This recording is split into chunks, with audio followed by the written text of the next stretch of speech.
आगे के क्वेश्चन चालू करते हैं। 106 तक हो गए थे। 107वां क्वेश्चन, सीखना विकास की प्रक्रिया है, कथन किसके द्वारा कहा गया? तो ये कथन दिया गया था वुडवर्ड के द्वारा। अगला क्वेश्चन देखते हैं, अंतर्दृष्टि या सूझ द्वारा सीखना सिद्धांत किसने दिया? तो ये तो कई बार आगे मतलब अपन पहले भी पढ़ चुके हैं, कोहलन ने दिया था। आगे क्वेश्चन देखते हैं, जब पूर्व का अधिगम नई परिस्थिति में सीखने पर किसी भी प्रकार से कोई प्रभाव नहीं डालता है तो यह कहलाता है अधिगम का शून्य स्थानांतरण। अगला क्वेश्चन देखते हैं, स्किनर द्वारा प्रतिपादित अधिगम सिद्धांत क्रिया प्रसूत अनुबंधन का सिद्धांत दिया था स्किनर ने।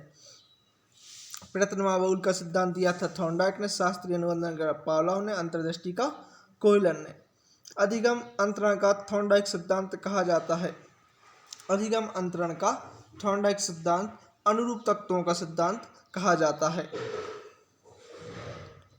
समस्या के अचानक समाधान की वकालत करने वाले सिद्धांत का नाम। देखना, कोई समस्या आ जाती है तो उसके समाधान के लिए अपन को सूझ या बुद्धि या विवेक की आवश्यकता पड़ती है, तो इसमें सूझ का सिद्धांत सही आंसर है। अगला देखते हैं, निम्नलिखित में से कौन ऐसा अधिगम सिद्धांत से संबंधित नहीं है? संबंधित नहीं है बताना है। देख, ठीक है, ऐसा मतलब उद्दीपक अनुक्रिया सिद्धांत। ठीक है, उद्दीपक अनुक्रिया सिद्धांत संबंधित पावलोव भी हैं, थॉर्नडाइक भी हैं और ब्रूनर भी हैं। स्किनर ने दिया था, इसका विपरीत दिया था। एसआर सिद्धांत दिया था थॉर्नडाइक ने और आरएस सिद्धांत दिया था स्किनर ने। मतलब उद्दीपक अनुक्रिया सिद्धांत दिया था थॉर्नडाइक ने और अनुक्रिया उद्दीपक सिद्धांत दिया था स्किनर, तो इसमें स्किनर सही आंसर हो जाएगा। अगला क्वेश्चन देखते हैं, अधिगम का संबंध प्रतिक्रिया सिद्धांत निम्न में से किसने प्रतिपादित किया? इसमें से आंसर हो जाएगा अपना I.P. पावलोव। अगला क्वेश्चन देखते हैं, आप अपने जूते एक रैक पर रखते हैं, उस रैक को उस स्थान से हटा दिया है, फिर भी आप जूते रखने उसी स्थान पर जाते हैं जहाँ पर पहले रैक रखी थी। ऐसा होने का कारण देखना क्या हो रहा है। आप स्वयं हैं, आप जूते एक रैक पर रखते हैं, लेकिन एक स्थान पर जहाँ पर रैक रखा था अब रैक दूसरे स्थान पर रख दिया गया है, और आप जब जूते उतारने जाते हैं तो पहले स्थान पर जाते हैं जहाँ पहले रैक रखा था। तो क्यों जाते हैं? क्योंकि वहाँ पे क्या बन गया?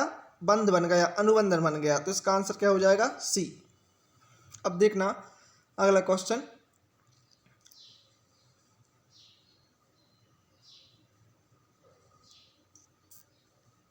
वाटसन के अनुसार शैशवावस्था में सीखने की सीमा और तीव्रता विकास की ओर किसी भी अवस्था की तुलना में अधिक होती है। इस कथन को ध्यान में रखकर शैशवावस्था में शिक्षा के आयोजन हेतु निम्न में से कौन सी क्रिया निषेध होनी चाहिए? अपन को 4 ऑप्शन दिए, इसमें से निषेध मतलब कौन सी क्रिया नहीं होनी चाहिए वो बतानी है। तो ऑप्शन देखना, इसमें अपन ऑप्शन देख कर भी मतलब आंसर का मालूम कर सकते हैं। देखना, आत्मनिर्भरता का विकास जरूरी है, जिज्ञासा संतुष्टि जरूरी है, मूल प्रवृत्तियों का दमन।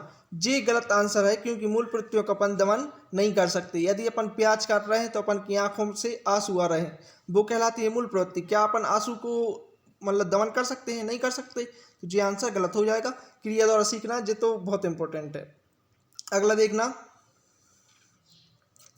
अधिगम सर्वोत्तम होगा जब, देखना अधिगम बता रहे अपन को मतलब अपन जब सीखेंगे कब ज़्यादा सीखेंगे? जब अपन मोटिवेट होंगे, अपन आंतरिक या बाह्य रूप से मोटिवेट होंगे, जब ही अपन अधिक या सर्वोत्तम सीखेंगे। तो इसका आंसर हो जाएगा अभिप्रेरणा।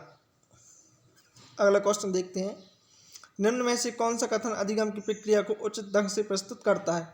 अधिगम की एक परिभाषा सीधी सीधी ये है, यदि अपन कोई काम कर रहे हैं तो वो अपन के व्यवहार में परिवर्तन ला रहा है, वही अधिगम कहलाता है। तो इसका पहला ही आंसर सही है, व्यवहार में परिवर्तन ही क्या कहलाता है? अधिगम। अगला क्वेश्चन देखते हैं, साइकिल चलाने वाला स्कूटर चलाना शीघ्र ही सीख लेता है, जी क्या हो जाएगा? धनात्मक स्थानांतरण। साइकिल चला रहा फिर क्या चलाने लगा? स्कूटर, तो इससे उसको क्या मिली? सहायता मिली। सहायता मिली मतलब धनात्मक स्थानांतरण। अगला क्वेश्चन देखते हैं, हल सिद्धांत किस प्रक्रिया से संबंधित है? तो हल का सिद्धांत जो दिया था वो है सीखने की व्याख्या के सबलीकरण से संबंधित। अगला देखते हैं, कोहलन ने अधिगम संबंधी प्रयोग किया। कोयलर ने जो अधिगम का सिद्धांत दिया था या अधिगम संबंधी प्रयोग किया था वो हमने बताया था चिंपांजी पर किया था। इसका नाम क्या था चिंपांजी का? सुल्तान। और कौन से द्वीप पर किया था? कैनरी द्वीप पर। अब देखना अगला क्वेश्चन, गेस्टाल्ट का अर्थ है। गेस्टाल्ट का अर्थ क्या होता है? पूर्णाकार, जो हमने पहले ही बताया था। अगला क्वेश्चन, सीखने का अंतर्दृष्टि सिद्धांत किसकी देन है? अंतर्दृष्टि या सूझ का सिद्धांत जे गेस्टाल्टवादियों की देन है। गेस्टाल्टवाद के प्रतिपादक कौन है? तो गेस्टाल्टवाद के प्रतिपादक वर्दीमर हैं। सीखने की प्रक्रिया में विद्यार्थी द्वारा की गई त्रुटियों के संबंध में आपकी दृष्टि में निम्नलिखित में से कौन सा कथन सर्वोत्तम है?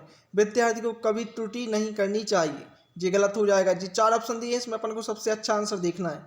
त्रुटियां अधिगम प्रक्रिया का भाग है, ये सही लग रहा है। विद्यार्थी की लापरवाही के कारण त्रुटियां होती हैं, ये गलत है। कभी कभी विद्यार्थी त्रुटियां कर सकते हैं। बी और डी में देखें यदि, तो बी ज़्यादा बेटर लग रहा है कि त्रुटियां अधिगम का भाग होती हैं। जब तक अपन त्रुटियां नहीं करेंगे, जब तक अपन सीखेंगे भी नहीं। थॉर्नडाइक ने नियम भी दिया है, प्रयास एवं त्रुटि का सिद्धांत या प्रयास एवं प्रयत्न का सिद्धांत। ठीक, तो इसमें आंसर क्या हो जाएगा? त्रुटियां अधिगम प्रक्रिया का भाग हैं। अगला क्वेश्चन देखते हैं। कृष्णा अपनी कक्षा को क्षेत्र भ्रमण पर ले जाती है और वापस आने पर अपने विद्यार्थियों के साथ भ्रमण पर चर्चा करती है। यह खालिस्तान की ओर संकेत करता है। सीखने का आकलन, सीखने के लिए आकलन, आकलन के लिए सीखना, आकलन का सीखना। तो इसमें आंसर हो जाएगा सीखने का आकलन।